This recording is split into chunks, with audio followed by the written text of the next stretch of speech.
সময় হয়েছে এবার রদ্রিগোকে বিদায় বলার। সান্তিয়াগো বার্নাব্যুর সবুজ গালিচা থেকে ব্রাজিলিয়ান এই উইঙ্গারকে হয়তোবা এখনই বিদায় দেওয়ার সময় হয়ে গেছে। এখন এই যে শব্দগুলো আপনাকে বললাম, এই শব্দগুলো আপনার কাছে খুব একটা শুনতে ভালো শোনাবে না, কিন্তু স্প্যানিশ সংবাদ মাধ্যমগুলো এভাবেই বলছে, রদ্রিগো এই মুহূর্তে রিয়াল মাদ্রিদ ছেড়ে চলে যেতে পারেন। কর্তৃপক্ষ এভাবেই বিবেচনা করছে যে সে চাইলে এখন অন্য কোনো দলে যেতে পারে। এখন অন্য কোনো দলে যাওয়ার ব্যাপারে একটা মোটা অঙ্কের প্রাইজ মানিও তো রয়েছে। সেটা যদি কোনো দল পে করে তাহলে অবশ্যই রিয়াল মাদ্রিদ ছেড়ে রদ্রিগোর অন্য কোথাও প্রস্থান হচ্ছে, এটা একেবারে নিশ্চিত বলা যায়। অর্থাৎ যেই সংবাদ মাধ্যমগুলো যে দাবিটা করছে সেটা অনেকটাই সত্য হবে বলে ধরে নেওয়া যায়।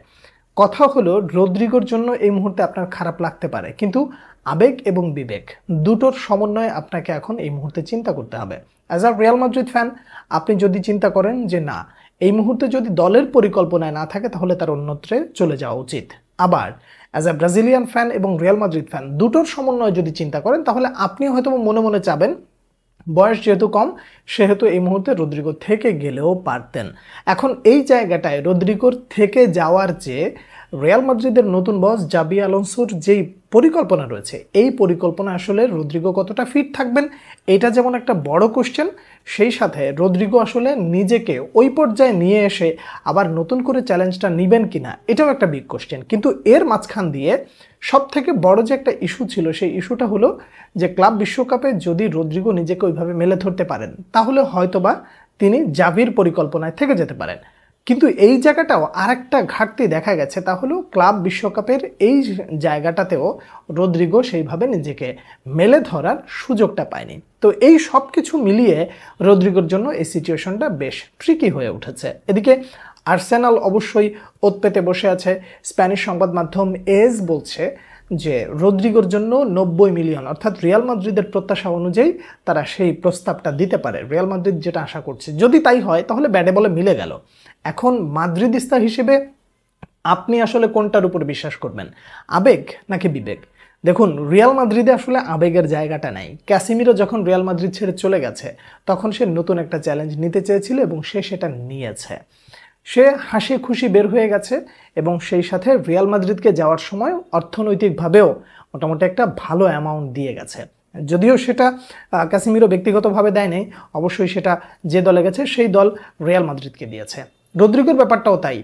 নতুন চ্যালেঞ্জ নেওয়াটা এই মুহূর্তে তার জন্য অপরিহার্য, এই জন্য যে এখন যে সময়টা তিনি অতিবাহিত করছেন কিংবা এখন যে বয়স তার, এই বয়সে রিয়াল মাদ্রিদের হয়ে স্ট্রাগল করাটা তার জন্য যতটা কষ্টকর হবে তার চেয়ে নতুন কোথাও গিয়ে নতুন চ্যালেঞ্জ নেওয়াটা রদ্রিগোর জন্য সব থেকে বেশি ইম্পর্টেন্ট হবে। তার কারণ দেখুন, আগামী বছরে বিশ্বকাপ, আপনাকে জাতীয় দলে আপনি বেটার কিছু দিতে হবে এবং সেই সাথে আপনার ওই জায়গাটাও এনশোর করতে হবে যে না, আমিও জাতীয় দলের হয়ে খেলতে চাই। যেহেতু কার্লো আনচেলত্তি ব্রাজিলের কোচ, সেহেতু তিনি বিশ্বাসটা রাখতে পারেন। কিন্তু যদি অধিকাংশ সময় বেঞ্চে বসে কাটাতে হয়, যেমনটা ক্লাব বিশ্বকাপে রদ্রিগোর জন্য বেঞ্চে বসে কাটাতে হচ্ছে, একই চিত্র যদি দেখা যায় তাহলে তো আসলে সমস্যাটা হবে রদ্রিগোর জন্য।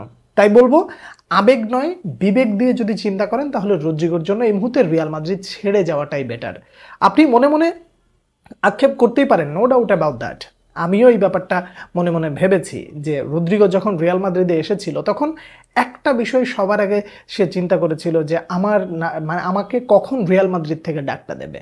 এই ডাকটা পাওয়ার জন্য সে দীর্ঘদিন অপেক্ষা করেছিল এবং সবশেষে সেই রিয়াল মাদ্রিদ যখন তাকে ডেকে নিয়ে আসে, নামের পাশে উদীয়মান তারকা বা ভবিষ্যৎ তারকা হওয়ার একটা ট্যাগ ছাড়া তার নামের পাশে কিছুই ছিল না। সেই রদ্রিগো রিয়াল মাদ্রিদে এসে যে ইতিহাস রচনা করেছেন, সেই ইতিহাস অবশ্যই অস্বীকার করার কোনো সুযোগ নেই। এখন পরিস্থিতি যেটা দাঁড়িয়েছে, সেই পরিস্থিতির সাথে আপনি আবেগের চিন্তা করলে অনেকটা ব্যাকফায়ার করতে পারে। তো এখন আসলে ওই ব্যাকফায়ার করার সময় নেই।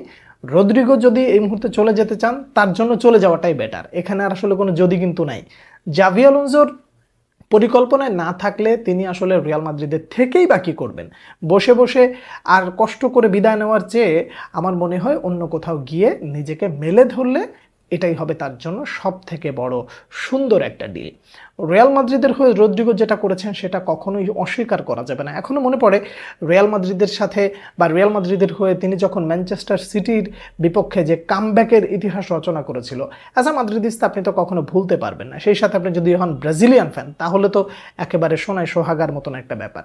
তো এই জায়গাগুলো নিয়ে আপনি ভাবলে আপনার ভেতরে অনেক আবেগ চলে আসবে। চেলসির বিপক্ষে লুকা মদ্রিচের যে 5টা থেকে রদ্রিগো গোল করে মাদ্রিদকে যেই ম্যাচে ফিরিয়ে নিয়ে আসে, এই স্মৃতিগুলো বারবার আপনাকে পড়াবে। কিন্তু দিন শেষে কোচের পরিকল্পনায় না থাকলে আসলে আপনি বা কী করতে পারবেন, আমি বা কী করতে পারবো। এই জন্য প্লেয়ার এবং দল দুটোর সমন্বয় বিবেচনা করে রিয়াল মাদ্রিদ থেকে রদ্রিগো যদি চলে যায় তাহলে আপনিও মনে মনে খুশি হওয়া উচিত এই দিক থেকে যে রদ্রিগোর জন্য যদি এটা ভালো হয় তাহলে অবশ্যই সেটাই তার জন্য মঙ্গল হবে। আপনি মনে মনে আবার এমনটা চিন্তা করবেন না যে কিলিয়ান এমবাপে আসার কারণে রদ্রিগো কি আসলে লাইমলাইট থেকে বের হয়ে গেলেন কিংবা পরিকল্পনা থেকে বের হয়ে গেলেন। বিষয়টা কিন্তু একদমই তা নয়। রদ্রিগো রিয়াল মাদ্রিদের হয়ে যতটুকু সুযোগ পেয়েছেন ততটুকু নিজেকে মেলে ধরেছেন, এতে কোনো সন্দেহ নাই। কিন্তু কথা হলো শেষ সিজনটা রিয়াল মাদ্রিদ দলগতভাবে খুবই বাজে গেছে। কিলিয়ান এমবাপে নিজের সেরাটা দিয়েছেন, রদ্রিগো যতটুকু সময় চেষ্টা করেছেন নিজের সেরাটা দিয়েছেন, কিন্তু রদ্রিগোর জায়গায় তো আসলে কিলিয়ান এমবাপে খেলেনি। এজন্য কিলিয়ান এমবাপের উপরেও দোষটা চাপানোর আসলে কোনো যৌক্তিকতা দেখি না। আমার ব্যক্তিগতভাবে মতামত, রিয়াল মাদ্রিদে বেঞ্চে বসে সময় কাটানোর চেয়ে অন্য কোনো দলে যে স্টার্টার হয়ে নতুন চ্যালেঞ্জ নেওয়া, সেটা ইপিএলের মতন আসরে যদি হয় তাহলে সেটার চেয়ে আরও বেটার আর কিছু হতে পারে না। ম্যানচেস্টার সিটির এখন যেই পরিকল্পনা, সেই পরিকল্পনা অবশ্যই রদ্রিগো নেই। মাঝে একবার শুনেছিলাম যে ম্যানচেস্টার সিটিতেও যেতে পারে। তবে এখন এই মুহূর্তে আর্সেনাল হচ্ছে সবথেকে মোস্ট ফেভারিট। তারা এই মুহূর্তে যদি কোনো প্রস্তাব করে এবং সেই প্রস্তাবটা রিয়াল মাদ্রিদ যদি মেনে নেয় তাহলে রদ্রিগোর জন্য এখনই বিদায় বার্তা আপনার আমার সকলেরই বলতে হবে। রদ্রিগোর শেষ পর্যন্ত কি হয় সেটার জন্য আপনিও যেমন অপেক্ষা করছেন আমিও অপেক্ষা করছি, কিন্তু রদ্রিগোর জন্য এই মুহূর্তে রিয়াল মাদ্রিদের চেয়ে অন্য কোথাও যাওয়াটা কি আসলে যৌক্তিক? প্রশ্নটা আপনার কাছে রইল, মতামত জানাবেন। পরবর্তী ভিডিওতে আবার আপনার সঙ্গে দেখা হচ্ছে। সে পর্যন্ত অনেক অনেক ভালো থাকবেন। আল্লাহ হাফেজ।